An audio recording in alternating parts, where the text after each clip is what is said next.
Bom dia, pessoal. Bom dia, igreja. Estamos aqui para mais um culto. Um culto para louvar o Senhor. E a gente está aqui contente, porque depois de muito tempo a gente pode estar aqui na igreja fazendo os cultos ao vivo. Esse a gente está gravando aqui, mas é bom poder encontrar o pessoal da banda, pessoal para a gente louvar o Senhor, e não tem coisa melhor. Então, para a gente começar o culto de hoje, a gente vai começar agradecendo, porque nesse tempo a gente tem somente a agradecer a Deus por tudo que a gente tem passado, mas pelo sustento, pela guarda, pela proteção do nosso Deus. Então eu queria te convidar para a gente estar cantando junto. Te agradeço.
Agora para a gente estar fazendo uma oração. Querido Deus, eu quero te agradecer, Senhor, porque apesar de toda essa situação, o Senhor tem nos protegido, tem nos guardado, tem nos sustentado, ó Pai. Então, te agradecemos mesmo por tudo que o Senhor tem feito durante todo o tempo, ó Pai, por tudo que o Senhor tem nos abençoado, ó Pai. Obrigado pela tua igreja, Senhor. Que o Senhor possa nos abençoar durante esse período também, ó Pai. Abençoa as pessoas que estão em dificuldade, as pessoas que estão enfermas, ó Pai, mas que a gente possa se apoiar em Ti, ó Pai. Te agradeço mesmo por tudo, em nome de Jesus, amém. A próxima música diz, porque Ele vive. Então que a gente possa cantar que realmente Cristo vive ainda, amém?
Cristo vive.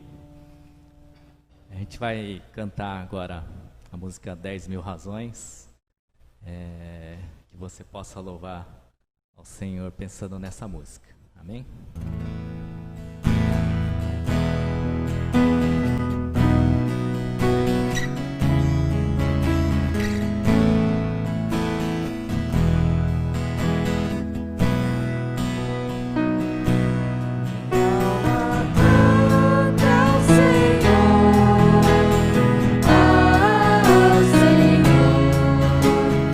Seu nome adorarei.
louvar o Senhor, mesmo que à distância.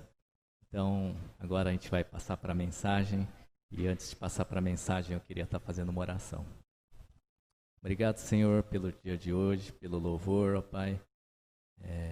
Mesmo que à distância, mesmo cada um na sua casa, ó Pai, a gente possa te louvar sempre, ó Pai. Então, que o Senhor possa nos abençoar, abençoa a semana e que agora a palavra do pastor frutifique em nossas vidas, ó Pai. Eu te peço, em nome de Jesus. Amém.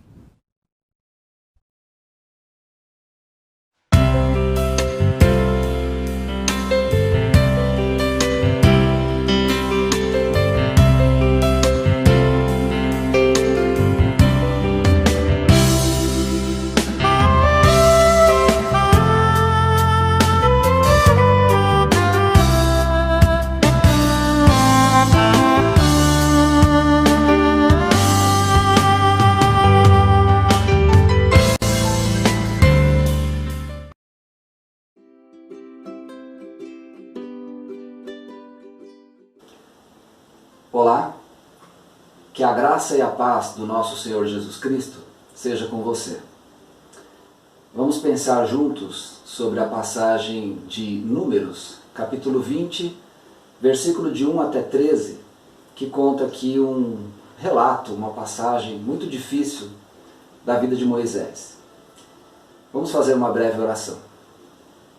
Senhor, esta é a Tua palavra, e que através do poder do Teu Espírito Santo, o Senhor fale conosco através dela, e nós te agradecemos por este acesso, te louvamos por tudo e pedimos que o Senhor nos capacite a cumprir a Tua vontade. Em nome de Jesus é que oramos. Amém. Nessa passagem a gente encontra um momento difícil na vida de Moisés, e eu queria pensar sobre aquela palavra que Jesus diz na oração do Pai Nosso: santificado seja o teu nome. Esse era o objetivo de Deus nesse momento aqui, e era um momento difícil porque Moisés, no capítulo 11 de Números, já havia se estressado, já havia pedido até a morte para si mesmo, de tanto estresse que ele estava de cuidar do povo de Deus, que era muita gente. Em Números capítulo 1, versículo 46, fala que tinha 603.550 homens, de 20 anos para cima, que eram guerreiros, eram apropriados para as guerras. Aí a gente faz um cálculo, crianças, mulheres e pessoas que não eram adaptadas ou próprias para ir para a guerra. A gente chega em um número de por volta de 3 milhões de pessoas, segundo as estimativas de muitos estudiosos. Então, para Moisés era um trabalho muito grande. Hoje em dia nós temos cidades que não têm esse número de habitantes, e para os governantes já é uma dificuldade. Então a gente vê que Moisés estava debaixo de um estresse muito grande, estava debaixo de uma preocupação muito grande. O povo era difícil de tratar, sempre reclamando muito, porque considerava o Egito um lugar melhor, porque lá tinha frutas, lá tinha comidas agradáveis, e no deserto eles comiam somente o maná, que era o pão que nascia ali do chão, né? Junto com o orvalho ali, o pão que descia do céu.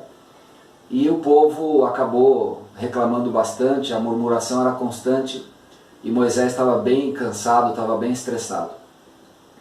Esse capítulo 20 é um capítulo bem difícil também, porque ele abre com a morte da irmã mais velha de Moisés, Miriam. Foi uma mulher importante porque foi relatada na Bíblia, e por uma cultura patriarcal, colocar o nome de uma mulher ali que é algo muito importante, e relatar também a morte dela também foi um fato marcante. Miriam morreu, e isso deve ter trazido muita dificuldade para Moisés, porque ela participou bastante da vida dele, desde o nascimento até momentos importantes, como a saída do Egito. Ela foi uma profetisa, cantora, e fez tantas coisas junto com Moisés. Então ele já estava triste pela perda da irmã também, e a gente vê que ele estava no deserto, levando o povo, 40 anos perambulando, caminhando ali para chegar na Terra Prometida, porque Deus disse que daquela geração ninguém entraria, só entraram, a gente sabe, Josué e Caleb, e os outros todos iriam perecer no deserto por ordem de Deus, por causa da rebeldia, por causa da murmuração, por causa da ingratidão, incredulidade, tantos pecados que o povo carregava ali. E também a gente vê que tinha a escassez, a falta de água, tinha tantos problemas ali no deserto, e tudo isso gerou uma revolta do povo contra Moisés e contra Arão. Eles foram muito atacados, muito acusados, muitas brigas aconteceram por causa disso. Tanto é que o lugar é conhecido como Meribá, da onde vem a palavra Meriva, que é até uma palavra conhecida aqui no português por causa de um automóvel, que significa briguento, contenda. Então o povo brigava com Moisés e tinha todo um problema muito grande para ele administrar. Então esse era o quadro daquele momento da vida de Moisés. E aí, a partir do versículo 6, Números capítulo 20, versículo 6, Moisés, ele cai prostrado diante do Senhor, ele e o irmão dele, Arão, e caem em oração. Realmente foi uma atitude extremamente positiva, extremamente boa da parte de Moisés e Arão, orar num momento como aquele. Eles estavam sempre em oração, mas aquele momento foi muito especial porque eles caíram com o rosto em terra e Deus viu a aflição de Moisés e de Arão e apareceu a glória do Senhor naquele momento e veio um certo refrigério para Moisés e Arão, para eles ouvirem a voz de Deus, as orientações de Deus e procurar obedecer essas orientações. No versículo 7 e versículo 8, Números capítulo 20, aí Deus dá as ordens para Moisés e para Arão. Ele fala para os dois, basicamente 3 ordens. Pega o bordão, o cajado, ajunta o povo e fale para a rocha, para que da rocha saia água e acabe com a escassez, acabe com essa aridez, acabe com a sede que o povo está sofrendo e também os animais. Então foram 3 ordens. Pegue o cajado, ajunte o povo e fale a rocha. Essa ordem é muito interessante porque já na primeira ordem a gente vê algo bastante importante. Deus manda Moisés pegar o cajado que ele já havia feito tantas coisas, como por exemplo lá em Êxodo capítulo 4, Êxodo capítulo 7, esse cajado tinha virado serpente. Êxodo 14, Moisés ergueu a mão e abriu o mar vermelho com aquele cajado. Êxodo 17, versículo 6, ele feriu uma rocha e da rocha saiu água por ordem de Deus. Deus mandou ferir a rocha e saiu água. Então aquele cajado ele tinha um certo aspecto especial na vida de Moisés. E Deus mandou pegar o cajado, porém mandou falar a rocha, não mandou bater, não mandou usar o cajado. É muito interessante essa primeira ordem. Ele mandou ajuntar o povo, toda a congregação, era muita gente, e mandou na frente do povo falar para a rocha, e da rocha iria sair água, e assim seria santificado o nome do Senhor diante de todo o povo, diante de toda a congregação. 3 ordens básicas a gente encontra aí no versículos 7 e 8 desse contexto. É interessante que Deus ele relembra a autoridade de Moisés, porque esse cajado ele tinha uma certa autoridade, e também o de Arão, que floresceu, e tem todo um contexto. Arão também usou o cajado para fazer os milagres ali das pragas do Egito. Algumas pragas foram também iniciadas com o levantar da mão e o cajado levantado ali. Então a gente vê que o povo viu que Deus estava mostrando a autoridade ali que Moisés tinha como representante de Deus. Lá em Êxodo 4,16 fala que Moisés era como se fosse a figura de Deus para o povo, e Arão é como se fosse a boca que falava as palavras de Deus, porque Moisés ele não queria falar, ele tinha conversado com Deus ali, e Deus falou para Arão ir sempre junto com Moisés. Então Deus relembra a autoridade deles ali, e na frente do povo, e ele iria ser glorificado, santificado. Esse era o objetivo de Deus. E a gente vê uma questão importante nessa rocha, que essa rocha ela é uma figura de Jesus Cristo. Lá em 1 Coríntios 10, versículo 4, a gente vê que a rocha ela simbolizava Cristo, que dava a água para matar a sede. E também a figura do maná, que era o pão que veio do céu, a gente vê também uma figura de Cristo que mata essa fome durante a peregrinação da vida, no nosso caso aqui. E essa figura eram símbolos ali no Velho Testamento durante a peregrinação até a Terra Prometida. Aí no versículo 9 a gente vê que Moisés e Arão obedecem à palavra de Deus, eles pegam o cajado e também reúnem o povo, eles ajuntam o povo para poder fazer esse milagre e santificar o nome de Deus. Porém algo dá errado. Moisés ele resolve falar, em vez de falar para a rocha, ele fala para o povo. E ele fala algo como um desabafo, ele não reflete no que ele falou. A gente vai ver lá em Salmo 106, 32 e 33, que por causa do povo, Moisés falou irrefletidamente. E isso trouxe muitos problemas, aliás, um problema básico para ele. Que esse problema foi muito grande, que não entrou na Terra Prometida, conduziu o povo durante todo esse tempo, viu de longe e não colocou os pés lá. Realmente foi algo muito difícil.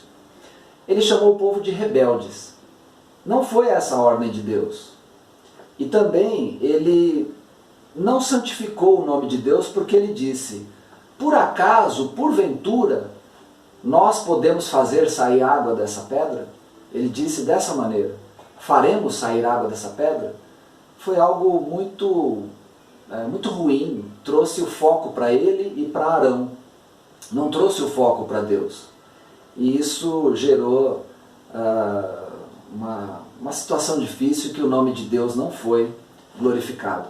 Então, por causa desse pecado, Moisés e Arão receberam uma sentença de Deus. Porém, mesmo assim, nessa situação, Deus matou a sede do povo, matou a sede dos animais. Deus foi santificado, ele acabou sendo santificado porque o versículo 13 fala que Deus foi santificado no povo através dessa bondade dele, porém, não da maneira que foi ordenada, né?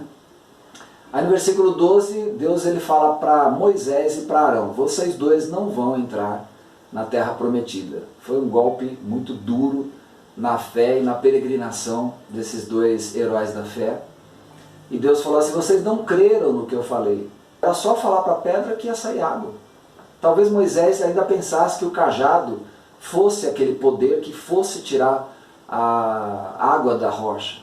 Talvez outras situações, tem tantas situações que poderiam ser, mas era simples, era falar para a rocha. Não era chamar o povo de rebelde, não era dizer, por acaso nós faremos. Então foi algo que Deus ele falou: porque vocês não creram, vocês não vão entrar na Terra Prometida, porque vocês não santificaram o meu nome. Vocês não glorificaram o meu nome. Versículo 13 fala que o povo brigou com o Senhor. O povo contendeu com o Senhor. E, na verdade, o povo brigou com Moisés. Mas como Moisés era o representante de Deus, tinha a autoridade que Deus deu para ele, era como se o povo estivesse brigando com o próprio Deus. Tal era a autoridade de Moisés. Isso é algo muito importante. E o Senhor foi glorificado, foi santificado naquele dia através da água que matou a sede. A ordem dada para Moisés era para ele atender o povo e matar a sede do povo, matar a sede dos animais. Era para Deus ser glorificado. Mas o estado de estresse que Moisés estava, toda aquela situação, ele se deixou levar por aqueles problemas que são grandes, muito grandes, e aí ele irrefletidamente cometeu esse pecado, desobedeceu ao Senhor e houve essa consequência para ele e para Arão. Então aí a gente pode tirar algumas lições. Refletir antes da gente tomar as nossas decisões com auxílio do Espírito de Deus. Reflita no que Deus tem para você, no que Deus tem para a obra dele através da sua vida, e que você, na dependência do Espírito Santo, tome uma decisão, não pelas emoções, mas pela dependência do Espírito de Deus. É importante a gente obedecer o que Deus tem a dizer. É importante obedecer às ordens que Deus dá para a gente. E como diz o Salmo 119, versículo 4, para a gente cumprir ali fielmente o que Deus nos manda. E, como a gente falou no início, é importante a gente glorificar o nome de Deus. Como em 1 Coríntios fala, quer a gente coma, quer a gente beba, quer faça qualquer outra coisa, que a gente faça tudo para a glória de Deus. Assim a gente vai errando menos, assim a gente vai pecando menos e vai se livrando dessas amarras emocionais, sentimentais, tantas coisas que podem atrapalhar na hora de obedecer a Deus. Então, fazendo tudo para a glória de Deus, a gente tem chances de acertar e santificar o nome do nosso Senhor. E por último, quero lembrar aquele Salmo 115 que diz: não a nós, Senhor, não a nós, mas a teu nome dá glória. Salmo 115, versículo 1. A glória não era para Moisés, a glória não era para Arão, a glória não era para os efeitos que aquele cajado tinha, a glória não era nada daquilo, a glória sempre tem que ser de Deus. Hoje nós sabemos que a glória sempre tem que ser do Senhor Jesus Cristo, que era representado como a rocha, a água que saiu ali naquele momento. Então a gente também não deve buscar glória para as nossas capacidades, para as nossas habilidades. Moisés tinha muitas capacidades, muitas habilidades, tinha uma comunhão com Deus muito especial. Então pode ser que ele tenha se inclinado para esse lado e um momento muito ruim da vida dele, aí ele se deixou levar por aquele estresse, por aquele momento difícil e caiu nessa desobediência que custou para ele algo tão precioso, algo tão aguardado, algo que ele queria tanto, que era ver, que era pisar, que era desfrutar da terra prometida, a qual ele levou o povo, enfrentou tantas dificuldades para conduzir o povo até lá, e foi realmente algo muito duro, muito difícil para ele. Mas é isso que eu gostaria de pensar com vocês, para que a gente pense sempre, para que a gente busque sempre santificar o nome do Senhor, como diz na oração que Jesus nos ensinou, santificado seja o teu nome, é algo muito importante, é logo a abertura da oração, é algo extremamente importante, porque é a primeira frase que Jesus já diz ali na oração do Pai Nosso, santificado seja o teu nome. Que Deus te abençoe, que o Espírito de Deus te conduza e que você realmente encontre em Jesus Cristo o amor, encontre a paz, encontre realmente o perdão, encontre a grande salvação que existe para você. Deus abençoe você, um forte abraço.